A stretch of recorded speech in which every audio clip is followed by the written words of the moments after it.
would need a public hanging, I'd be on the front row. Obviously, I'd like to ask the Senator about the public hanging comment. We put out a statement yesterday, and we stand by that statement. Hello, darkness, my old friend. Man, that comment was pretty awful, but it's not like she wants to make it harder for minorities to vote or anything.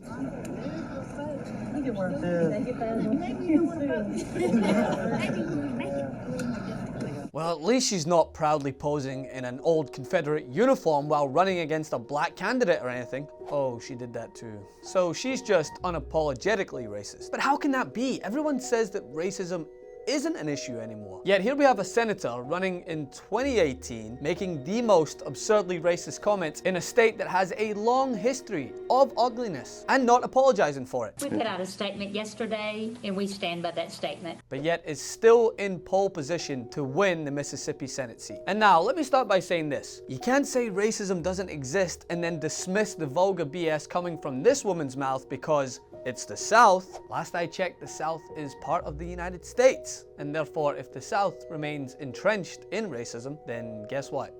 It's still a problem. I mean, the damn state flag still glorifies their participation trophy, which Confederate Cindy proudly glorifies as Mississippi history at its best. Oh, you mean when the state was fighting a bloody war to uphold slavery? That's when the state was at its best?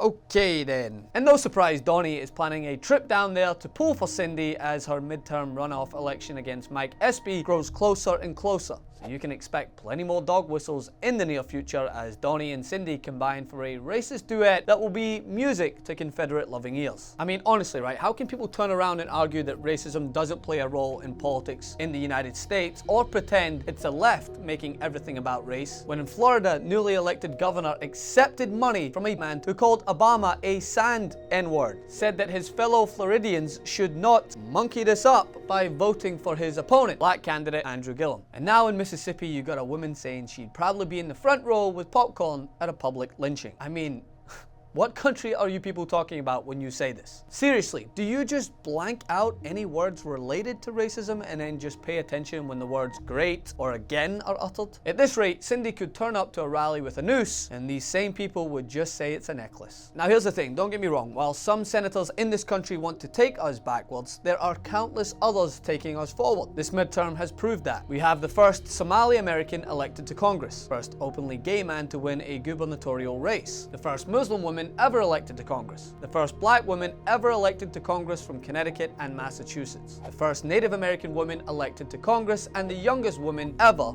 elected to Congress. So despite people like Cindy wanting to turn the country back to what she believes was the golden age, we must continue to push forward and stamp out racist ideals that, yes, are more commonly found in the South, but hinder the progress of the entire country. For more on this, come over to my Instagram at FrancisMMax. I would love to hear from you over there. You can become a member, tyt.com/Francis. Never missed another breakdown video by ringing the bell below. You'll get notified whenever we publish something new. And don't forget to join TYT today. Download our TYT Plus app on your phone or head over to tyt.com/join.